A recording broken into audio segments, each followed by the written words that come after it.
नमस्कार दोस्तों, स्वागत है आपका हमारे चैनल में एजुकेशन फॉर नॉलेज में। आज के इस वीडियो में झारखंड टेट यानी जेटेट साइंस और क्लास 6 to 8 के लिए हम लोग प्रकाश लाइट देखेंगे और एमसीक्यू है।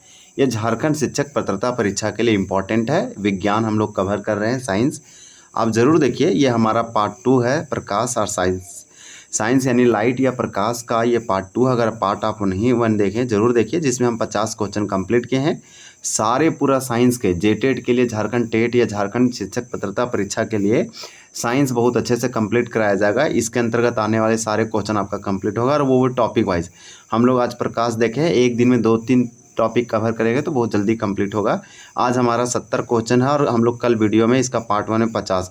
तो लाइट से जो है बहुत सारा क्वेश्चन हो जाएगा। इसमें से कुछ हम लोग क्वेश्चन जो है प्रैक्टिस अब बहुत अच्छे से, सारे क्वेश्चन को प्रैक्टिस और रिवीजन करेंगे, लेकिन कुछ क्वेश्चन आपको रिपीट देगा जिससे आपका जो है क्वेश्चन और अच्छे से रिवीजन हो जाएगा। आप ज़रूर देखिएगा और फॉलो करते रहिए लगातार, आपको जो है अच्छे से कंप्लीट कराया जाएगा। जेक के द्वारा लिया जाएगा और इसका डेट वगैरह घोषित हो चुका है। तो अब बस आप तैयारी कीजिए, आपको जो है ज़रूर आपका ये एग्ज़ाम निकलेगा। देखिए, आपका पहला प्रश्न है कि प्रकाश किरणों की प्रकृति यानी नेचर ऑफ लाइट रे कैसी होती है। 1 का सी होगा, यह तरंग और कणु दोनों के समान यानी कि द्वैत प्रकृति की होती है। द्वैत प्रकृति मतलब दोनों प्रकृति की, जैसे में तरंग भी है और कणु दोनों के समान होती है। ये आपसे सिंपल एक पहला प्रश्न पूछा कि आपका जो लाइट रे है उसका नेचर प्रकृति क्या है, तो उसका प्रकृति देखिए कैसा है। सो आपका देखिए दूसरा प्रश्न आपसे पूछा जा रहा है कि प्रकाश सीधी रेखा में चलता हुआ प्रतीत होता है, क्यों। सरदार जो प्रकाश है या लाइट है वो रेक्टिलिनियर प्रोपगेशन करता है, मतलब सीधी रेखा में गमन करता है, इधर से लाइट पास होके जाएगा। तो आपसे सिंपल पूछा कि प्रकाश सीधी रेखा में चलता हुआ प्रतीत होता है, ऐसा क्यों होता है। 2 का करेक्ट आंसर आपका सी होगा, इसकी तरंगदैर्घ्य यानी वेवलेंथ बहुत कम होती है। तो प्रकाश का वेवलेंथ तरंगदैर्घ्य जो है बहुत कम होती है, इसलिए सीधी रेखा में चलता हुआ प्रतीत हमें होता है। देखिए निर्वात का मतलब होता है वैक्यूम, जहाँ एयर वगैरह यानी कि या आप ऐसे समझिए जहाँ सॉलिड नहीं है, लिक्विड भी नहीं है, गैस नहीं है, एयर वगैरह कुछ नहीं, वैक्यूम निर्वात है, खाली जगह है, वहाँ प्रकाश की चाल स्पीड ऑफ लाइट कितनी होती है। तो यहाँ पे आपका होगा 3 × 10⁸ मीटर पर सेकेंड। आप याद रखिएगा ये क्वेश्चन। प्रकाश का वेग यानी कि velocity of speed, velocity of आप बोलेंगे लाइट, तो लाइट का जो वेलोसिटी है या वेग है प्रकाश का, वो अधिकतम किस माध्यम में होता है। तो लाइट का या प्रकाश का वेग या वेलोसिटी सबसे अधिक जो होता है वो होता है निर्वात में यानी वैक्यूम में। कितना है, तो 3 × 10⁸ मीटर पर सेकेंड है, ये आपको याद रखना है। फिर हम लोग अगला प्रश्न देखते हैं। देखिए ये आपका जेटेट साइंस क्लास 6 to 8 प्रकाश हम लोग बहुत अच्छे से कवर कर रहे हैं। देखिए आपका अगला प्रश्न है और प्रश्न सिंपल है कि निकट दृष्टि दोष जिसे मायोपिया कहते हैं, इसके निवारण मतलब इसके इलाज या ठीक के लिए किस लेंस का जो है यूज़ या प्रयोग किया जाता है। तो आपका 5 का आंसर यहाँ पे बी हो जाएगा, अवतल लेंस। निकट दृष्टि दोष या मायोपिया के ठीक करने के लिए अवतल लेंस का या कनकेव लेंस का यूज किया जाता है। वहीं दूर दृष्टि दोष के लिए उत्तल लेंस या कन्वेक्स लेंस का यूज किया जाता है। दाढ़ी बनाने के लिए डॉक्टर वगैरह जो यूज करता है वो समतल लेंस का करता है, ये समतल दर्पण का यूज करता है। आपको ये भी याद रखना है। उत्तल दर्पण जो है गाड़ी के हेडलाइट में लगा रहता है। हम लोग आगे प्रश्न देखते हैं। दूरदृष्टि दोष यानी कि हाइपोमेट्रोपिया के इलाज या निवारण के लिए किस लेंस का प्रयोग किया जाता है। तो ये हो जाएगा उत्तल लेंस। उत्तल लेंस जो है आपको याद रखना है, इसे कन्वेक्स लेंस कहते हैं। कन्वेक्स लेंस हाइपोमेट्रोपिया या दूरदृष्टि दोष के लिए होता है। वहीं आपका अवतल लेंस जो है ये होता है कैसे, सिंपल याद रखना है, निकट दृष्टि दोष के ठीक करने के लिए यूज होता है। अब हम लोग देखते हैं अगला प्रश्न देखते हैं। देखिए कि प्रकाश तंतु, इसको ऑप्टिकल फाइबर कहते हैं, किस सिद्धांत पर कार्य करता है। 7 का आंसर आपका सी होगा, पूर्ण आंतरिक परावर्तन यानी टोटल इंटरनल रिफ्लेक्शन, यानी कि टोटल इंटरनल रिफ्लेक्शन सिद्धांत पर या फिर प्रिंसिपल पर काम करता है प्रकाश तंतु ऑप्टिक फाइबर। ये आपका बहुत इंपॉर्टेंट क्वेश्चन है, इसे आपको नहीं भूलना है। प्रकाश का परिकिरण डायरेक्ट जो आपको जैसे शाम के टाइम में प्रकाश लाल दिखाई देता है, उसका कारण है प्रकाश का परिकिरण। इसे आप बोल सकते हैं स्कैटरिंग। यार हम लोग इस क्वेश्चन को कवर करेंगे और हम लोग ऑलरेडी कवर कर चुके हैं। आप देख सकते हैं कि वायुमंडल में प्रकाश की प्रकीर्णन, तो वायुमंडल में प्रकाश का प्रकीर्णन यानी स्कैटरिंग का मुख्य कारण क्या है? तो 8 का आपका यहाँ पे बी हो जाएगा। धूल के कण के कारण जो है वायुमंडल में, एटमॉस्फेयर में सनलाइट जो है या प्रकाश जो उस पर स्कैटरिंग हो जाता है, फैल जाता है, प्रकीर्णन होता है। प्रकाश का रंग किसके द्वारा निर्धारित होता है? तो प्रकाश का जो रंग है या लाइट का जो कलर है वो किसके द्वारा डिटरमाइन होता है? 9 का आंसर आपका सी होगा, इसकी तरंग दैर्घ्य यानी वेवलेंथ से। तो आपका यहाँ पे करेक्ट आंसर क्या हो जाएगा? तो सी हो जाएगा। फिर हम लोग अगला प्रश्न देख लेते हैं। आप देख सकते हैं अगला प्रश्न में दिया गया है कि निम्नलिखित में से किस रंग के प्रकाश की तरंग दैर्घ्य वेवलेंथ सबसे अधिक होती है? तो वेवलेंथ 7 कलर है ना, 7 में से सबसे अधिक वेवलेंथ ये तरंग दैर्घ्य किसका होता है? तो 10 का आंसर डी होगा, लाल का। लाल का वेवलेंथ तरंग दैर्घ्य सबसे अधिक है, वहीं बैगनी का सबसे कम है। आपका अगला प्रश्न है, प्रश्न ये है कि किस रंग के प्रकाश की तरंग दैर्घ्य यानी वेवलेंथ सबसे कम होती है? सेम क्वेश्चन है, लाल का सबसे अधिक है, सबसे कम पूछा जा रहा है। तो आपका 11 का आंसर भी होगा बैगनी। आप याद रखिएगा दोनों तरीके से। आपका अगला है कि वाहनों में पीछे के दृश्य यानी साइड व्यू या रियर व्यू देखने के लिए कौन सा दर्पण या मिरर का यूज किया जाता है? तो आपका 12 का करेक्ट आंसर भी होगा, उत्तल लेंस। इसे कन्वेक्स मिरर कहते हैं, उत्तल दर्पण हो जाएगा, लेंस नहीं।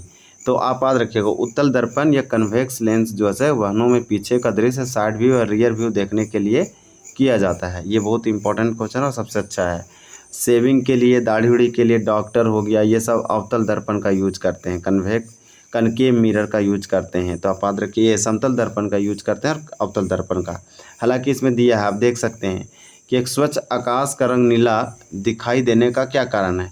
तो एक साफ़ सुथरा क्लीन जो स्काई है या आकाश है उसका रंग नीला दिखाई देने का कारण एक ही है, वो है कि नीले प्रकाश का सर्वाधिक प्रकीर्णन, यानी नीले का स्कैटरिंग सबसे अधिक होता है, अधिक फैलता है, और लाल जो है उसका बहुत ही कम होता है। आप याद रखिएगा, पूछेगा कि ऐसा कौन सा रंग है 7 में से जिसका सर्वाधिक प्रकीर्णन होता है, स्कैटरिंग होता है? तो नीले का सबसे अधिक होता है, इसलिए स्वच्छ आकाश का रंग नीला दिखाई देता है, क्योंकि नीले आकाश मतलब आकाश में जो नीले प्रकाश से लाइट है वो ज़्यादा फैल जाता है उस कण किसी कण से टकराने से। तो सी हो जाएगा, और लाल जो है बहुत कम उसका प्रकीर्णन होता है। लेकिन आप वेवलेंथ के अनुसार देखें तो ये जस्ट अपोजिट हो जाता है। वेवलेंथ रेड का सबसे अधिक है, मोस्ट या मैक्सिमम है, वहीं बैगनी यानी वॉयलेट वगैरह या बैगनी जो है वो उसका सबसे लीस्ट है या फिर मिनिमम है। और यही जस्ट उल्टा आप देखेंगे तो रेड का स्कैटरिंग जो है, स्कैटरिंग बहुत मिनिमम है या फिर बोल सकते हैं बहुत कम है, लीस्ट है। तो इस प्रकार से है। और वहीं आप देखेंगे वॉयलेट का तो स्कैटरिंग सबसे अधिक है, मोस्ट है और मैक्सिमम है। तो ये हम आपको बताने का कोशिश कर रहे थे। अब देखिए आपका अगला प्रश्न है कि खतरे के संकेतों, डेंजर सिग्नल के लिए लाल रंग के प्रकाश का प्रयोग क्यों किया जाता है? ये बहुत दूर जाता है, मान लीजिए लाल कलर है तो ये बहुत दूर तक ये फैलता है इस तरह से। और ये ज़्यादा फैलने का मतलब ये दूर डिस्टेंस जाता है सीधा रेखा में, ये इधर इधर नहीं फैलता है, इस तरह से ये नहीं फैलता है। इस स्कैटरिंग इसका बहुत कम होता है, इसलिए खतरे के संकेतों या डेंजर सिग्नल्स में लाल रंग का प्रयोग किया जाता है। 14 का करेक्ट आंसर ये होगा, लाल रंग के प्रकीर्णन सबसे कम होता है, आपको याद रखना है, इसलिए खतरों में होता है, और नीले रंग का सबसे अधिक होता है स्कैटरिंग। लेकिन वेवलेंथ लाल का अधिक है और बैगनी का कम है, सबसे कम, सबसे अधिक सबसे कम, दोनों तरीके साथ रखना है। सूर्योदय और सूर्यास्त के समय सूर्य लाल क्यों दिखाई देता है? 15 का आंसर सी होगा, प्रकाश के प्रकीर्णन, स्कैटरिंग के कारण। प्रकाश या लाइट का जो स्कैटरिंग होता है, प्रकीर्णन होता है, इसलिए जैसे सूर्योदय और सूर्यास्त के समय सूर्य लाल हमें दिखाई देता है, इसे सनसेट एंड सनराइज कहते हैं। प्रकाश के प्रकीर्णन यानी कि लाइट का जो स्कैटरिंग है, ये कौन सा रंग सबसे अधिक विचलित या डिविएटेड होता है? तो विचलित, फैलने वाला, डिविएटेड होने वाला। 16 का आंसर सी होगा, बैगनी का। बैगनी का स्कैटरिंग या विचलन या प्रकीर्णन सबसे अधिक है, विचलित अधिक होता है, और वहीं लाल सबसे कम होता है। तो प्रकीर्णन पूछा, प्रकाश के प्रकीर्णन में कौन सा सबसे अधिक? तो आपका बैगनी हो जाएगा।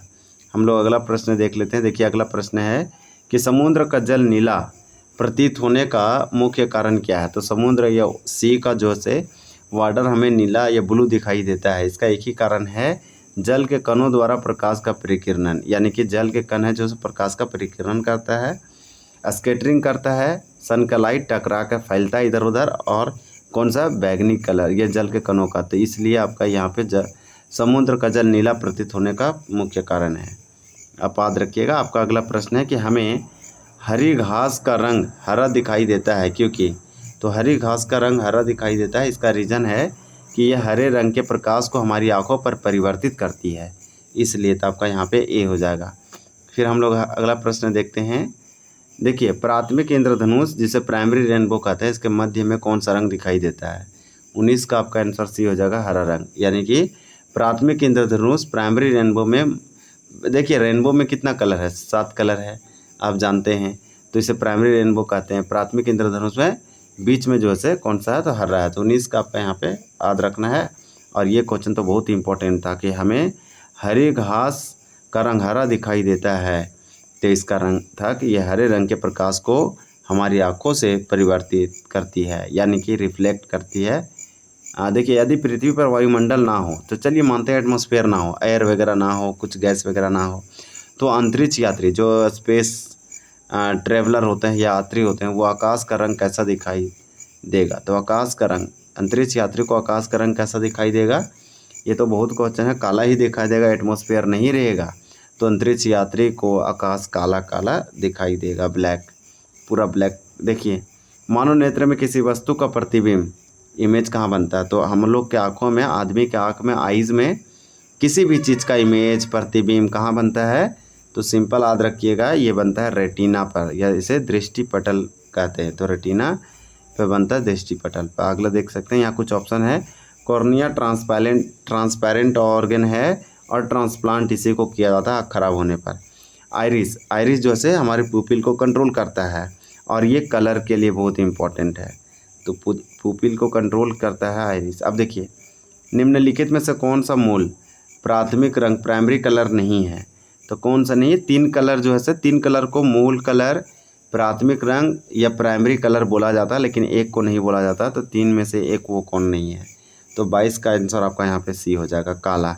आपका लाल, हरा, नीला, ये है मूल रंग, प्राथमिक रंग या प्राइमरी कलर। यहाँ पे काला वाला कुछ नहीं है, ये सब फालतू है। अब देखिए, अगला दिया है कि प्रकाश के प्राथमिक रंग प्राइमरी कलर कौन कौन से होते हैं? अब वही क्वेश्चन है अलग तरीके से। तो लाल, हरा, नीला, ये प्रकाश के प्राथमिक रंग है, यानी कि लाइट का प्राइमरी कलर है। आपका यहाँ पे बी हो जाएगा, लाल, हरा, नीला आपको याद रखना है। सूर्य के प्रकाश, सन का जो लाइट है, सूर्य के किरणों में कुल कितने रंग होते हैं? तो सूर्य के प्रकाश में कुल कितने रंग होते हैं, या सूर्य के किरणों में कुल कितने? तो 7 रंग। रेनबो याद रखना है, विबग्योर याद रखना है। 24 का सी हो जाएगा। अब चलिए हम लोग अगला प्रश्न देख लेते हैं। देखिए, अगला प्रश्न में पूछा जाए, शरीर के आंतरिक अंगों की जांच के लिए प्रयुक्त एंडोस्कोपी किस पर आधारित है? तो एंडोस्कोपी क्या है? एक डिवाइस है, यंत्र है। तो शरीर के अंदर की ऑर्गेन, अंग, पार्ट्स को जांचने के लिए एंडोस्कोपी का यूज किया जाता है। इंडो का मतलब ही इनर, इनसाइड, और एक यंत्र, एक डिवाइस है। 25 का करेक्ट आंसर आपका होगा, पूर्ण आंतरिक प्रवर्तन पर, टोटल इंटरनल रिफ्लेक्शन पर एंडोस्कोपी काम करता है। ये क्या करता है? शरीर के अंदर की चीज़ों को जांच करता है। और यहाँ पे आपका तो वैसा कुछ दिया नहीं था, हम देख लेते हैं। देखिए, यहाँ पे चलिए आपका देखिए, अगला दिया है कि प्रकाश का तरंग सिद्धांत यानी वेव थ्योरी ऑफ लाइट किसके द्वारा प्रतिपादित किया गया था? 26 का आंसर आपका यहाँ पे भी होगा, आप याद रखिएगा, हाइगेंस के द्वारा किया गया था। ये आपको क्लास 12th में पढ़ना है। देखिए, अगला है कि मानव आँख में प्रवेश करने वाले प्रकाश की मात्रा को किसके द्वारा नियंत्रित किया जाता है? तो मानव के आँख में प्रवेश करने वाले प्रकाश, हमारे आँख में कितना लाइट प्रवेश करेगा, ज़्यादा या कम, तो उसको जैसे इसके मात्रा को, क्वांटिटी को कंट्रोल करने वाला वो कौन, क्या है, आँख का कौन सा पार्ट है? तो 27 का आंसर आपका यहाँ पे क्या हो जाएगा? सी हो जाएगा, आइरिस परितारिका कहते हैं इसे। हम लोग के आँख में कितना लाइट जाएगा, नहीं जाएगा, यही डिटरमाइन करता है। कलर वाला भी पार्ट को, कॉर्निया ट्रांसपेरेंट है, इसे जैसे अदला बदली किया जा सकता है। रेटिना जहाँ इमेज बनता है, ये मोस्ट इम्पॉर्टेंट ये सब टर्म है। सामान्य मानव नेत्र के लिए स्पष्ट दृष्टि में न्यूनतम दूरी लीस्ट डिस्टेंस कितनी है? साफ सुथरा दिखाने के लिए आपका 25 सेंटीमीटर कम से कम डिस्टेंस होना चाहिए, तभी आपको दिखाई देगा। 28 का डी हो जाएगा, 25 सेंटीमीटर सामान्य मानव नेत्र के लिए, एक स्वस्थ व्यक्ति के लिए क्या है? तो दृष्टि की न्यूनतम दूरी है, लीस्ट डिस्टेंस है। वहीं अगला है कि रेगिस्तान में यात्रियों को जल का भ्रम होना यानी कि मरीचिका या मिरेज की घटना का परिणाम है। तो 29 का आपका यहाँ पे करेक्ट आंसर भी होगा पूर्ण आंतरिक परिवर्तन। टोटल इंटरनल रिफ्लेक्शन के कारण मरीचिका जो है ये होता है रेगिस्तान में यात्रियों को जल का भ्रम होना। अगला देख सकते हैं कि इंद्रधनुष रेनबो बनने, तो रेनबो बनने का कारण वायुमंडल में जल की बूंदों के द्वारा प्रकाश का डैश है। तो 30 का आपको आज सिंपल याद रखना है कि यह परावर्तन रेनबो यानी इंद्रधनुष बनने का कारण वायुमंडल में जल की बूंदों के द्वारा प्रकाश का परावर्तन होता है, अपवर्तन होता है, पूर्ण आंतरिक परिवर्तन होता है, तीनों होता है। तो 30 का आपका डी होगा। ये क्वेश्चन अच्छा है, ये सारे के सारे PYQ है। प्रकाश का किसी सतह से टकरा कर पुनः उसी माध्यम से लौटना क्या कहलाता है? तो 31 का आंसर भी होगा प्रकाश का परावर्तन रिफ्लेक्शन कहलाता है। क्या कहलाता है? रिफ्लेक्शन, प्रकाश का परावर्तन जब प्रकाश के किसी सतह से टकरा कर पुनः उसी माध्यम में लौटता है। तो अगला है कि जब प्रकाश एक पारदर्शी माध्यम से दूसरे माध्यम में प्रवेश करता है तो उसकी दिशा मुड़ जाती है। तो उसकी दिशा मुड़ जाती है, इसे क्या कहते हैं? 32 का आंसर आपका यहाँ पे ए होगा प्रकाश का अपवर्तन यानी रिफ्रैक्शन। तो प्रकाश का अपवर्तन यानी रिफ्रैक्शन कहलाता है जब प्रकाश एक पारदर्शी माध्यम से दूसरे माध्यम में प्रवेश करता है और उसका दिशा जो है मुड़ जाती है। यदि आप किसी समतल दर्पण की ओर 10 मीटर पर सेकंड की गति से दौड़ रहे हैं तो आपका प्रतिबिंब किस गति से आपकी ओर जो है आता दिखेगा? तो 33 का आंसर आपका यहाँ पे डी हो जाएगा 20 मीटर पर सेकेंड। अब चलिए हम लोग देखते हैं, देख सकते हैं 33 का आपका यहाँ पे डी हो जाएगा। वहीं आपका अगला प्रश्न है कि पानी में आंशिक रूप से डूबी हुई छड़ी या छड़ या तैरती मछली उठी हुई दिखाई देता है, यह किस कारण से? तो पानी में आंशिक रूप से डूबा हुआ छड़ या तैरती मछली उठी हुई प्रतीत होती है, ये सभी एग्जाम्पल किसका है? तो 34 का आंसर भी होगा प्रकाश का अपवर्तन रिफ्रैक्शन का। फिर आपका अगला प्रश्न है तरासे गए हीरो का अत्यधिक चमकदार दिखाई देना जैसे किस भौतिक का घटना पर आधारित है? तो 35 का आंसर ये होगा पूर्ण आंतरिक परावर्तन टोटल इंटरनल रिफ्लेक्शन जो से इसका एग्जाम्पल है तरासे गए हीरो का अत्यधिक चमकदार दिखाई देना, ये किसका है? पूर्ण आंतरिक परावर्तन। प्रकाश के वर्ण विक्षेपण यानी डिस्पर्सन ऑफ लाइट किस वैज्ञानिक के द्वारा खोजा गया था? तो 36 का आंसर सी होगा सर आइजैक न्यूटन के द्वारा प्रकाश के वर्ण विक्षेपण डिस्पर्सन ऑफ लाइट खोजा गया था। द्वितीय इंद्रधनुष यानी सेकेंडरी रेनबो में सबसे ऊपर बाहरी किनारे पर कौन सा रंग होता है? तो 37 का आंसर आपका डी होगा बैगनी कलर होता है। अगला प्रश्न आपका है कि प्राथमिक इंद्रधनुष प्राइमरी रेनबो में सबसे ऊपर कौन सा रंग दिखाई देता है? तो 38 का आंसर आपका यहाँ पे ए हो जाएगा लाल रंग दिखाई देता है प्राइमरी में। और हम लोग अभी जस्ट सेकेंडरी देखे थे, तो सेकेंडरी वाला आपको याद रखना है कि इसका भी डी होगा बैगनी। फिर हम लोग नेक्स्ट देखते हैं 38 का यह लाल हो गया। हमारा 39 है कि प्रकाश का किसी तीक्ष्ण अवरोध या किनारे से टकराकर थोड़ा मुड़ जाना क्या कहलाता है? 39 का आंसर आपका यहाँ पे हो जाएगा बी यानी विवर्तन डिफ्रैक्शन कहलाता है। हम लोग का अगला प्रश्न है कि रात में आकाश में तारों का टिमटिमाना ट्विंकलिंग ऑफ स्टार्स किस कारण होता है? तो 40 का आंसर ये होगा वायुमंडलीय अपवर्तन। प्रकाश के प्रवर्तन के नियम अनुसार आपतन कोण आई और प्रवर्तन कोण आर में क्या संबंध है?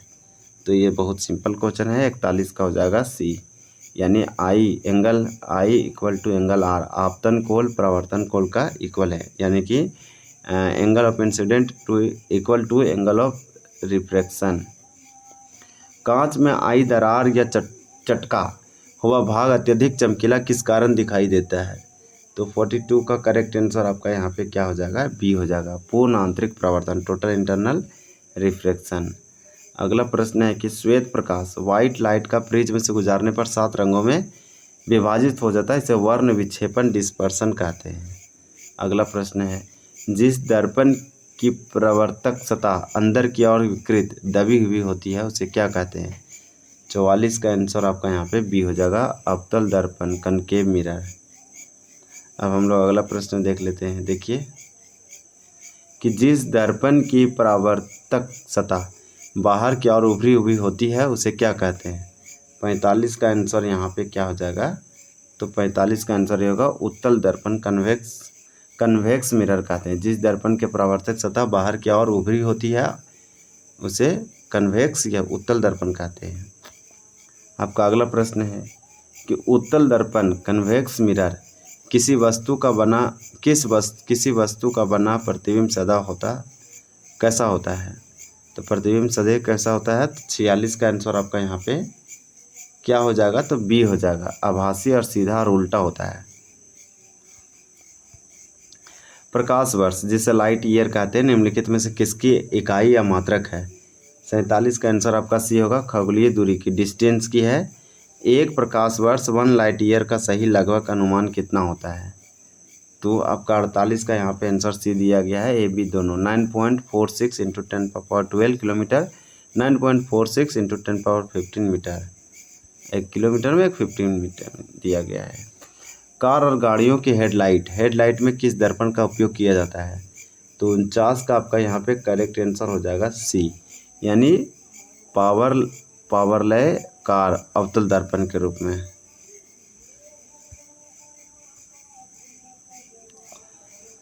समतल दर्पण जिसे प्लेन मिरर कहते हैं इसका द्वारा बना प्रतिबिंब कैसा होता है। तो 50 का आपका राइट आंसर बी होगा, आभासी होता है, सीधा और वस्तु के बराबर होता है।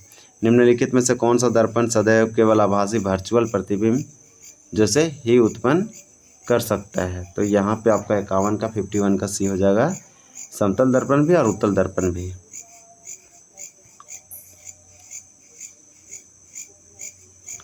फिफ्टी 52 पूछा जा रहा है कि प्रकाश किस प्रकार की तरंग यानी वेव का उदाहरण है। तो 52 का आपका करेक्ट आंसर यहाँ पे हो जाएगा बी, अनुप्रस्थ तरंग है, ट्रांसवर्स वेव है, प्रकाश की तरंग यानी वेव।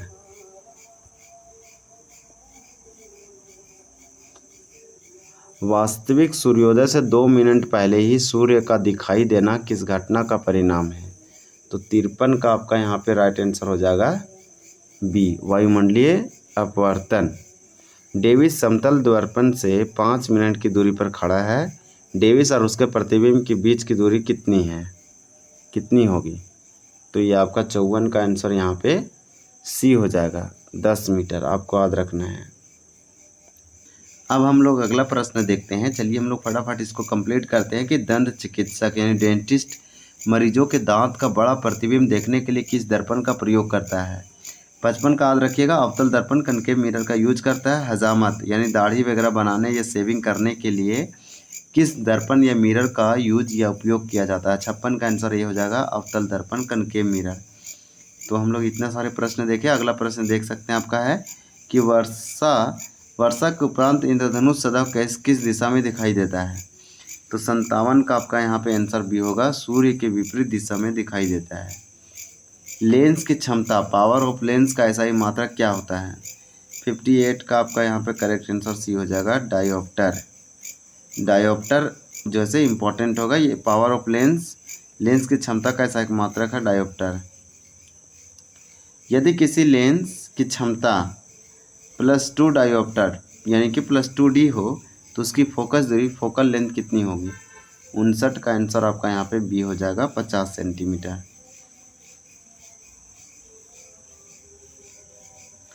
साबुन के पतले बुलबुले पर देखिए, साबुन के पतले बुलबुले पर सुंदर चमकदार रंग दिखाई देना प्रकाश की किस घटना के कारण है। तो 60 का आंसर रहेगा, प्रकाश का व्यक्तिकरण, इंटरफेरेंस।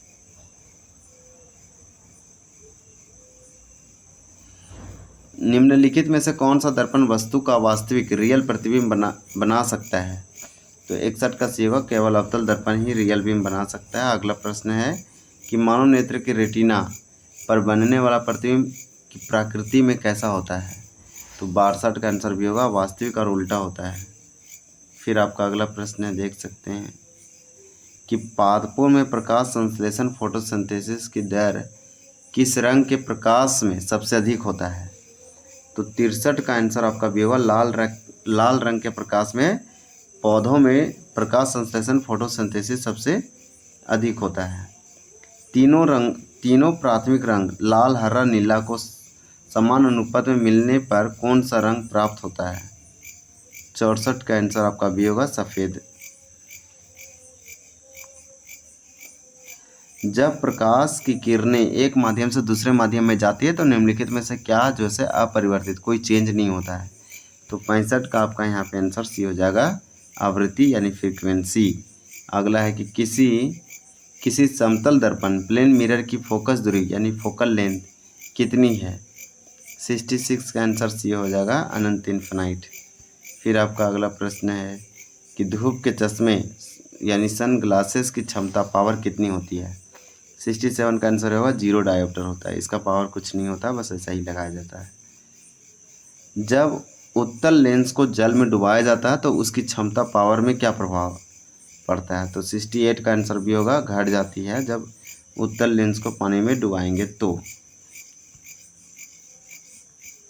निकट दृष्टि दोष से पीड़ित व्यक्ति को कहाँ की वस्तुएं स्पष्ट दिखाई नहीं देती है? 69 का आंसर बी हो जाएगा, दूर की वस्तुएं। दूर दृष्टि दोष से पीड़ित व्यक्ति को कहाँ की वस्तुएं स्पष्ट दिखाई नहीं देती है? तो ये जो है निकट की वस्तुएं दूर दिखाई नहीं देती। तो इस प्रकार से हमारा ये वीडियो कंप्लीट होता है। हम लोग 70 प्रश्न कंप्लीट किया, हमारा आंसर की इधर दिया हुआ है। तो आपको जेटेट की अगर आप तैयारी कर रहे हैं और आपको एसएसटी से संबंधित ज़रूरत है तो आप चैनल को सब्सक्राइब और लाइक कर सकते हैं। तो कोई भी क्वेश्चन हो कमेंट कीजिए। मिलते हैं अगले वीडियो में, तब तक के लिए धन्यवाद। जय हिंद, जय जवाहर।